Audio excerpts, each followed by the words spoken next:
e to ko adiyam Nigeria jagorɗam Dr. Abdoulaye Bello Boɗejo lacciɗo horejo nder fulɓe duniyaru e kala to ɗum noddi fulɓe hoore e nder duniyaru fuu kanko Dr. Abdoulaye Bello Boɗejo emo ɓeydi nder hoore en fulaku duniya fuu e kanko o latti jagorɗo am o latti bo jagorɗo yimɓe ɗuɓɓe e o latti bo ballito fulaku duniya fuu yi'i o gari ɗum waɗata to wallitago leñol e kanko noddi e ɗum wara Malia jarol kosam international o maɓɓitay bo lumo baji o maɓɓitay julirde e ñalande jarol kosam nde minumi bamiɗe hoore am mi wanti leɗɗe ɗuɗɗe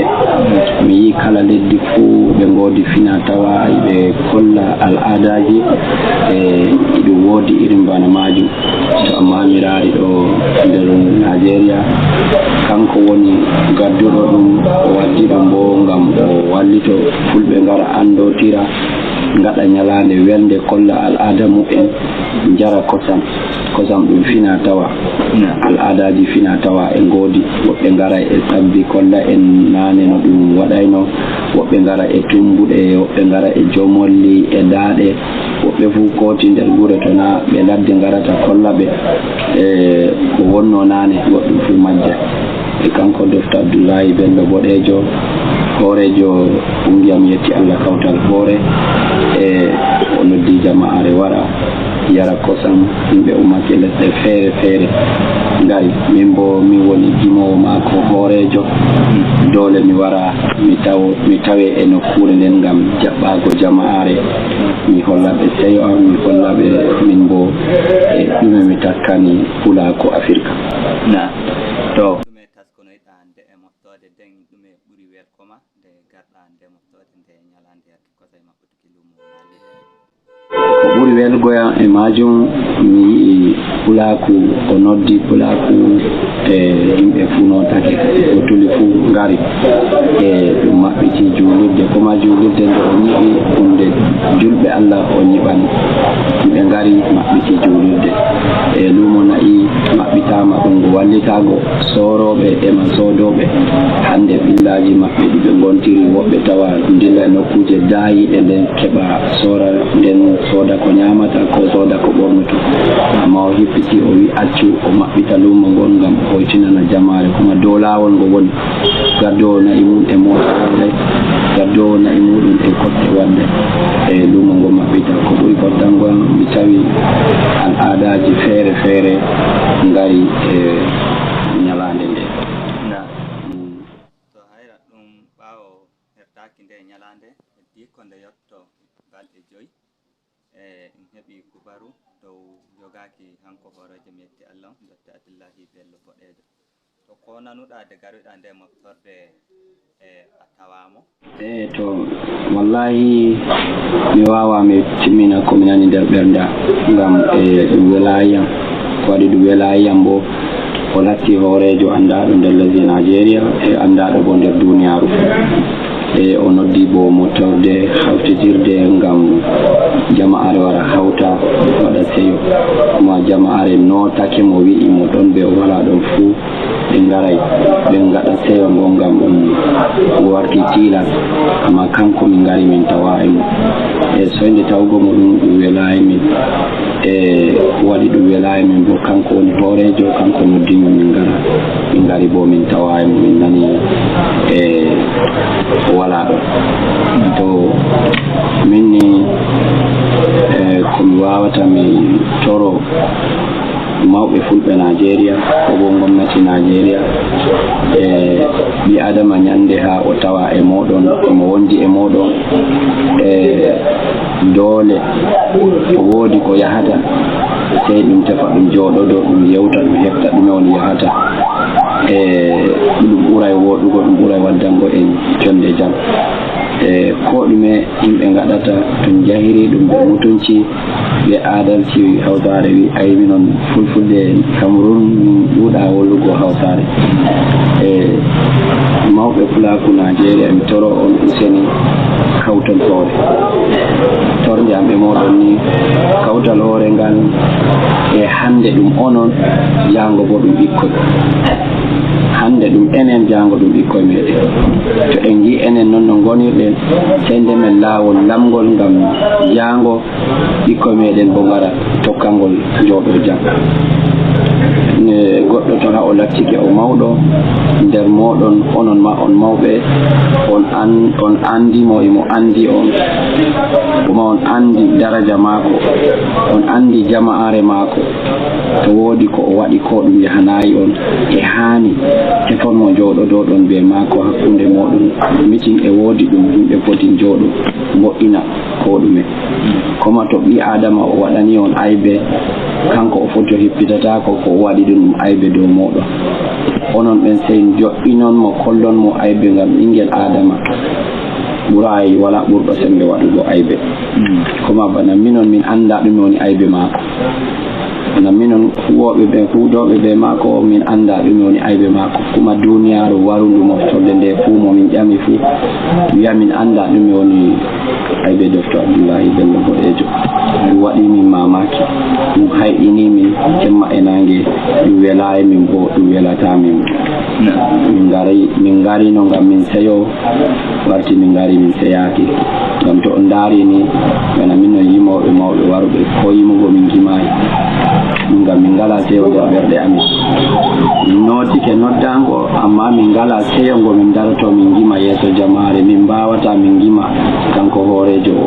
o tawaka e babal ngal to koye wodi noddandu ndu gaɗanta gomnati mo ga lesdi Nigeria noddango am ngol noddata gomnati lesdi Nigeria imi toroɓe Allah ngam wallitago jonde jam no lesdi joɗoɗo useni Allah ardinta komoye Allah ardini ɓe kamɓe ardani lesdi Nigeria imi toroɓe useni deydey ɓe Allah mawnini les maɓɓe fuu ɓe kabda ɓe jogo ɗum ɓe kabda bo ɓe mballito pulaku Nigeria ɓe mballito fulɓe Nigeria e mbida fulɓe Nigeria nanayi belɗum jonde mu'en nder Nigeria ngam mi yahi lesɗe ɗuɗɗe nder Afrika mi yi kuma pulaku no jooɗori amma wallahi pulaku lesdi Nigeria min mi tawi pulaku lesdi Nigeria ɓuri wiɗugo kuma ɗon to mi yahi fuu nder Afrika mi anditi gomna Nigeria ɓuri margo fulɓe mawɓe ndi huwoɓe nder gomnati hande ta tawi diga ley président diga nder ministre en diga nder gomna en diga nder lamlam e gargajiya a taway fulɓe Nigeria e ɗum ngam Allah e gomnati Nigeria useni ɓe mballito pulaku Nigeria jooɗo jam ɓe woodi ko duroɓe Nigeria gaɗata ɗum wela toñorto wondiraɓe mu'en gomnati watta jungo rara ɗume on woni ko duroɓe toñorto himɓe ɓe gondi ɗum jooɗo mitin ɓe hooreɓe fulɓe ɗum nodda hooreɓe fulɓe ɗum jooɗo kuma ɗum rara noye hani ɗum jooɗoro ngam fulɓe ma jooɗo jam nder lesdi Nigeria mi nodditi bo ngam Allah fulɓe mawɓe huwoɓe e gomnati Nigeria useni ɓe mballito ɓe taymako duroɓe ɓe mballito duroɓe no jooɗoro jam nder lesdi Nigeria ngam lesdi hande to en mbi kata kam Nigeria ɗum timmina nayi minumi hande ko tana pullo o jooɗatako jam nagge nge na pullo tan nde nafata nagge hande a yata nder restaurant ñama a tawa kusel nagge nde Allah waɗi nagge nge ɗum fulɓe mari nagge fulɓe aynata nagge ha nge nafa duniya fuu to ɓen mballito fulɓe heɓa noon no nayi ɗin jooɗoro jam to nayi jooɗaki jam to fulɓe jooɗaki jam bo wala no nayi jooɗoro jam ngam Allah gomnati lesdi Nigeria ɓe mballito pulaku ɓe mballito fulɓe Nigeria jooɗo jam kanjum mi eeli gomnati Nigeria mi torike bo useni to e woodi ko Dr. Abdoulahi Bello Boɗejo waɗanta gomnati Nigeria ɗum wela useni ɓe acca suddutugo mo yeeso amin minon huudoɓe ɓe maako minon semtinte ema duroɓe semtinte ngam ɗum neɗɗo mawɗo ɗum neɗɗo marɗo population ɓaawo maako ngam may ko haani ni to e woodi ko o waɗata ɗum yahaay ɓe njooɗodoo ɓe maako ɓe kollita mo wala ɓurɓe sembe hollitego ngana minon min annda aybe maako amma foti gomnati yiya aybe maako amma min torake gomnati jooɗodoo ɓe maako hollita mo ko haani o waɗa heɓa jonde jam tabita nder lesdi Nigeria bana no ko moye yiɗi.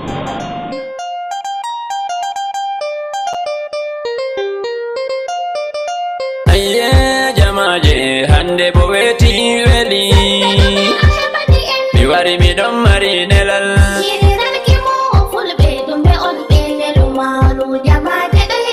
Lamiɗo fulɓe Nigeria fulɓe Afrika denani baba min on gimoma ɓe neliyam ha dow ma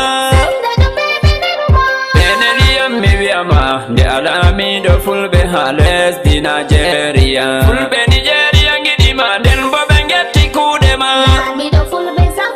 fulɓe Afrika neliyam ɓe mbiyam mi wiyama lamiɗo fulɓe Nigeria hande an ɓe sufti baba toni a yerdake min giɗi hande a wona lamiɗo fulɓe Afrika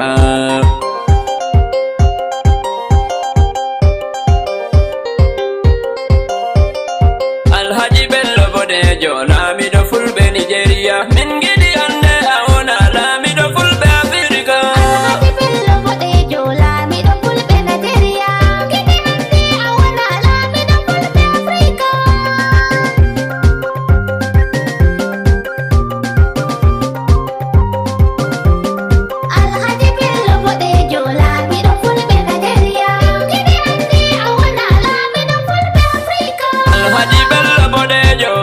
mi yottini nelal fulɓe Afrika neliyam min giɗi hande a wona hande ne ha ɓe suftima useni baba am jaɓu min giɗi hande a wona himɓe nanoɓe gimiyam nde ɓe andi mi gimoma kanka waɗi ɓe neliyam ɓe mbiyam sai a wona nde ɓe andi mi gimowo mi giɗɗo pulaku yaja mawɓe pulaku neliyam dow maɗa baba ɓe mbiyam ɓe suftima nanama min donnatoro fulɓe Afrika suftama nda do amin jaaɓi baba ɓe mbi sai a wona baba a yiɗi pulaku mawɓe pulaku suftima useni lamiɗo jaɓu min giɗi hande a wona lamiɗo fulɓe Afrika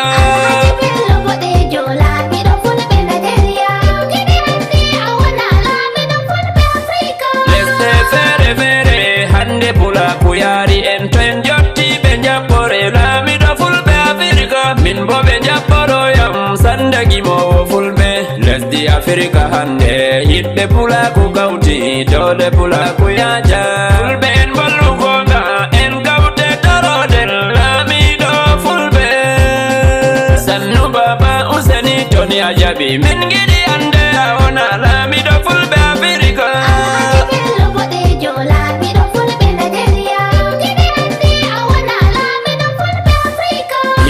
sappo sappima ɓe poti ɓe sappa fewrena nda temere sappima ɓe poti ɓe tayma fewrena nden ujunedde sappima ɓe poti ɓe ujina fewrena fulɓe Afrika dari ɓillaje ɓe wantiri kanka waɗi ɓe tefima min ɗon andi daraja ma baba a yiɗi pulaku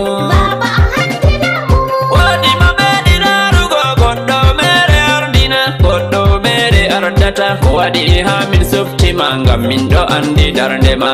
a yiɗi pulaku hakkude ma e Allah lamiɗo fulɓe Nigeria